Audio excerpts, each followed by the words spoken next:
A paz do Senhor a todos os irmãos do Discipulado Sem Fronteiras. Estamos aqui nesta oportunidade para iniciarmos mais uma aula do nosso curso de discipulado, a qual temos a lição de Itajaí, a qual já temos aqui mencionado a todos os irmãos que nos acompanham, seguindo a Jesus. Que esta aula possa trazer aí para aqueles que são professores, também como alunos, a ter um subsídio para poder elaborar o seu plano de aula e também para aprender mais da palavra do Senhor. E a lição número 5, uma lição extremamente maravilhosa para mim e para você que aqui estamos. Nós precisamos aprender mais e praticar mais sobre oração, diálogo com Deus. Uma lição com certeza muito maravilhosa e relevante para os nossos dias e para todos os períodos da igreja, tanto primitiva quanto toda a sua história até os nossos dias. E para isso, nós temos aqui um texto introdutório, texto bíblico de Lucas, capítulo 11, versículo de número 1, que diz assim: E aconteceu que, estando ele a orar num certo lugar, quando acabou, lhe disse um dos seus discípulos: Senhor, ensina-nos a orar, como também João ensinou aos seus discípulos. Quando se fala de oração, e esse texto ele é o texto a qual de Lucas vai falar sobre a oração, que Jesus ensinou aos seus discípulos. Com isso nós vamos ver que em Mateus capítulo de número 6, versículo de número 9 em diante, nós vamos ver que esta é a oração dominical, a oração a qual Jesus ensinou aos seus discípulos, que vai trabalhar o mesmo contexto de Lucas. Mas em Mateus é importante nós frisarmos que esta oração está um pouco mais completa.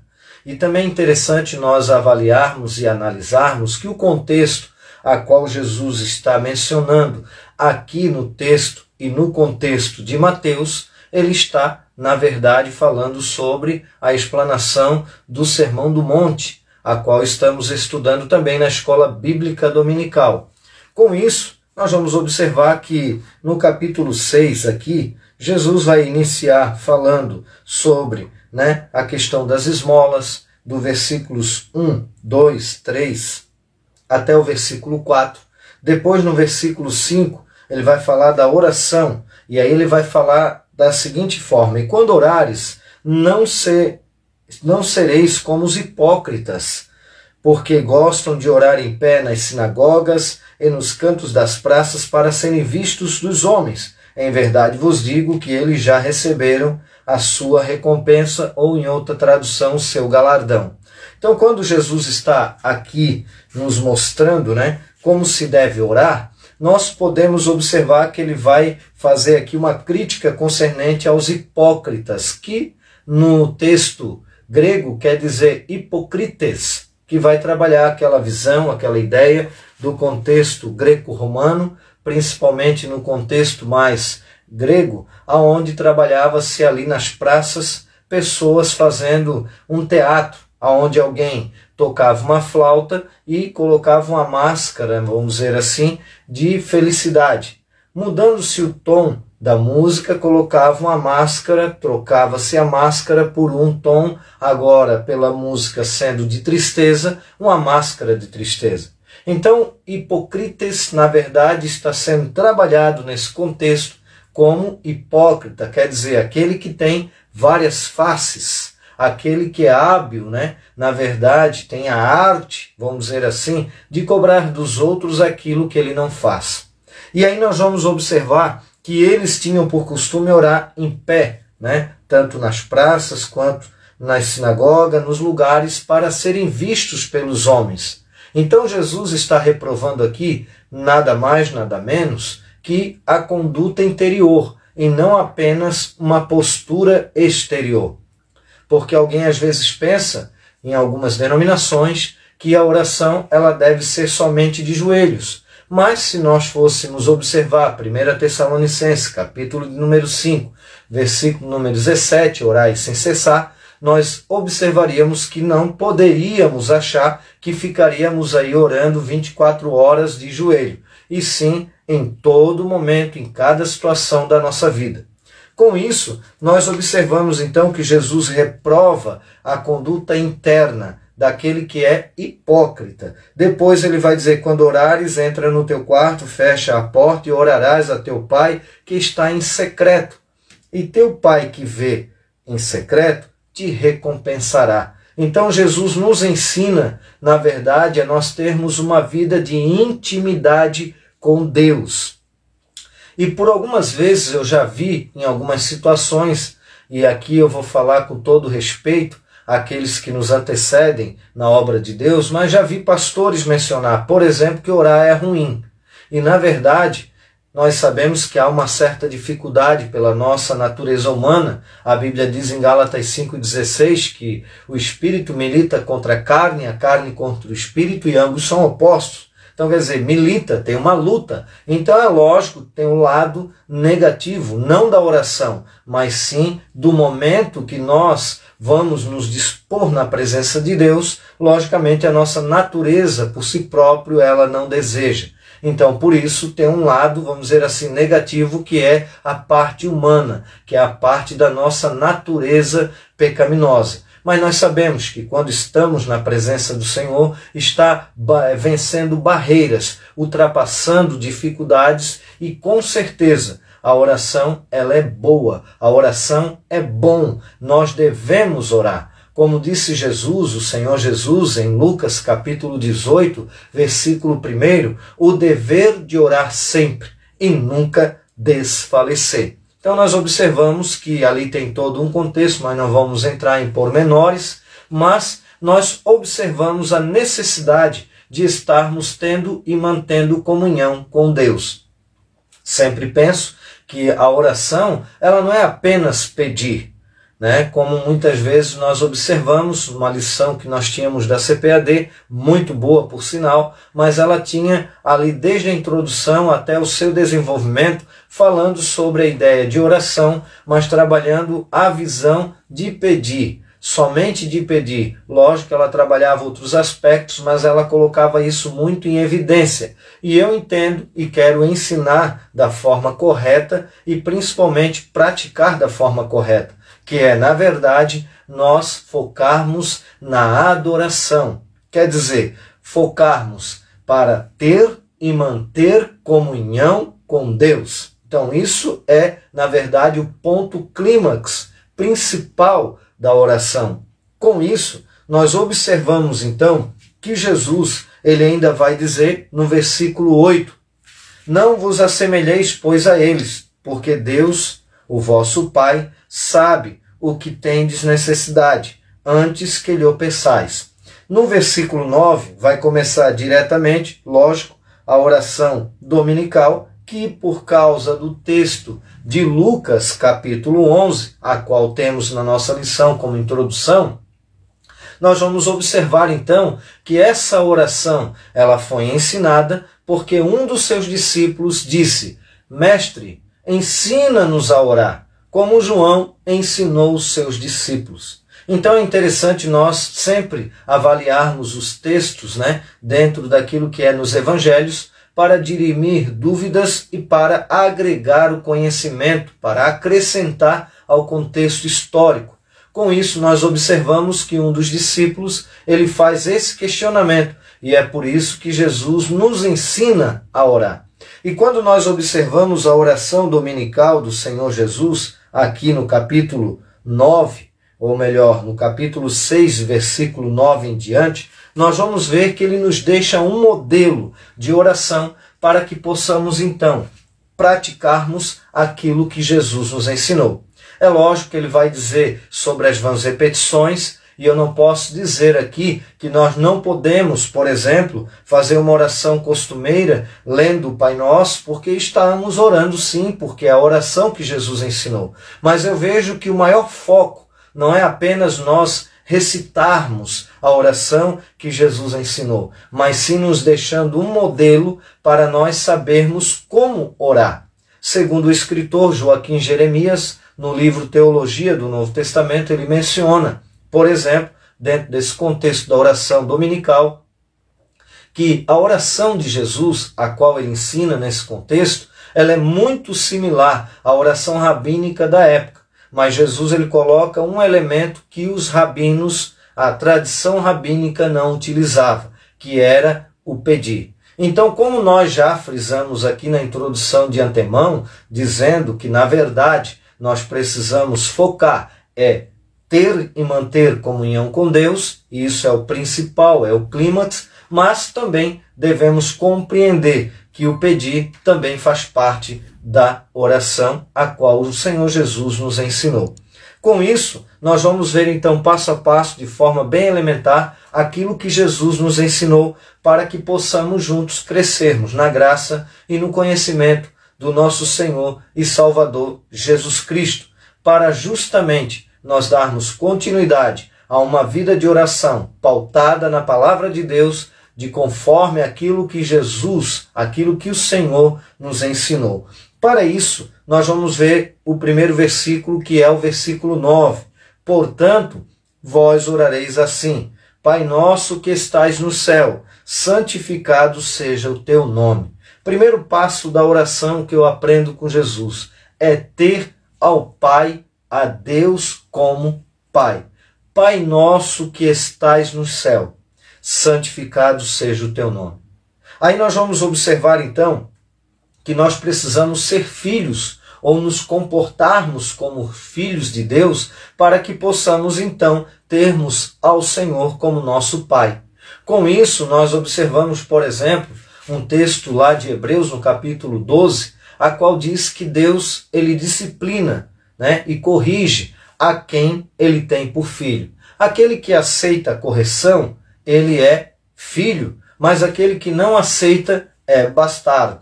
Alguém pode dizer assim, mas bastardo também é filho, mas não é legítimo. Tanto se você pegar esta palavra, tanto no grego, na questão etimológica, quanto também no próprio português. Então é filho, mas não legítimo. Então aquele que aceita a disciplina e se submete à vontade, à correção do Pai, com certeza tem a Deus como Pai e em obediência é um bom filho. Com isso nós podemos dizer então, como diz lá na Epístola aos Hebreus, que a correção, a disciplina, a priori, ela não parece ser boa, mas depois, com o passar do tempo, ela vai então manifestar o seu fruto. Com isso, nós vamos ver que Jesus está ensinando a termos um relacionamento com Deus como um filho, através de Deus sendo nosso Pai, e também santificando, honrando, louvando o seu santo nome. Mostra que ele está nos céus, quer dizer, mostrando a sua soberania, a sua graça, o seu poder e a sua unção. Podemos ver no versículo 10, aqui eu estou sendo bem elementar. Venha o teu reino, faça-se a tua vontade, assim na terra como no céu. O pão nosso de cada dia dá-nos hoje. Então agora Jesus ele acrescenta o elemento pedir. E segundo Joaquim Jeremias, ele menciona que esse contexto histórico-cultural era trabalhando a ideia de um cego que pede com veemência. E aí eu me lembro de o cego Bartimeu, a qual ele estava numa localidade, diz o texto de Lucas, que passando ali tendo um alvoroço, ele pergunta, o que era aquele alvoroço? E aí alguém diz a ele, é Jesus, o Nazareno.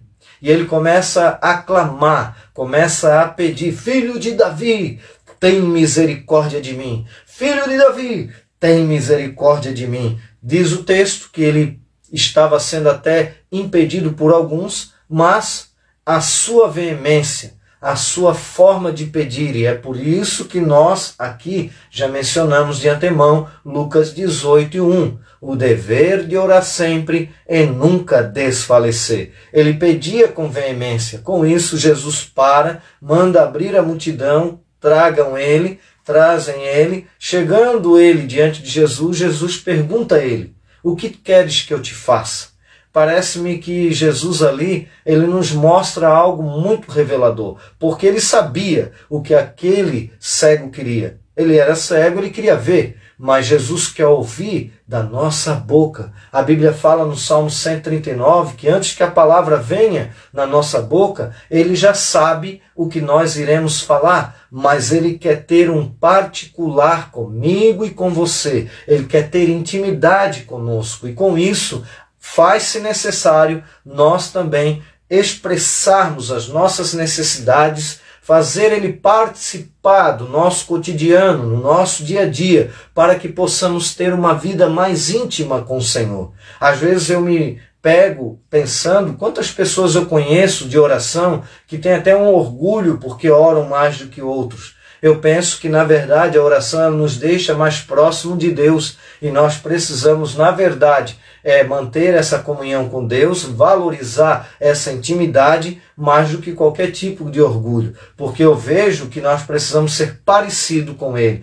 e com isso nós termos, na verdade, humildade. Com isso, nós observamos, seja feita a tua vontade. Então, fazer a vontade de Deus é a palavra dele sendo observada, tanto na nossa vida, tanto na terra quanto no céu, porque ela já é observada. Então, com isso, claro que aqui nós teríamos assuntos muito relevantes para trabalharmos, mas nós não vamos entrar em pormenores, porque com certeza a nossa aula ela é bem sucinta para apenas dar algum subsídio ao nosso professor, aos nossos professores e também um norte para os nossos alunos do discipulado. Aí nós vemos aqui, e perdoa-nos as nossas dívidas, assim como nós temos perdoados aos nossos devedores.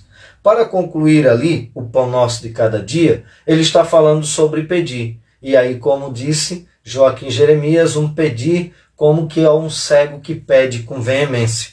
E com isso, nós observamos aquilo que falei introdutoriamente. Como diz também o teólogo Joaquim Jeremias, a oração de Jesus, ela agrega, acrescenta o pedir, enquanto que a oração rabínica tradicional da época não fazia esta menção, e isso é muito importante. A oração ela não fica somente restrita ao pedir, mas ela tem o pedir.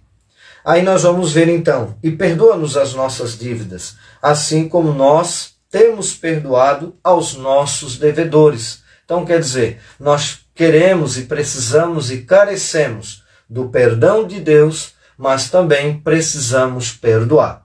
Aqui eu fico até com aquele texto que Jesus menciona em 1 João 1,7, né? Se andarmos na luz, como Ele na luz está, e eu sempre menciono, Ele é a própria luz, temos comunhão uns com os outros, e o sangue de Jesus nos purifica de todo pecado. Se não termos comunhão uns com os outros, o sangue não purifica.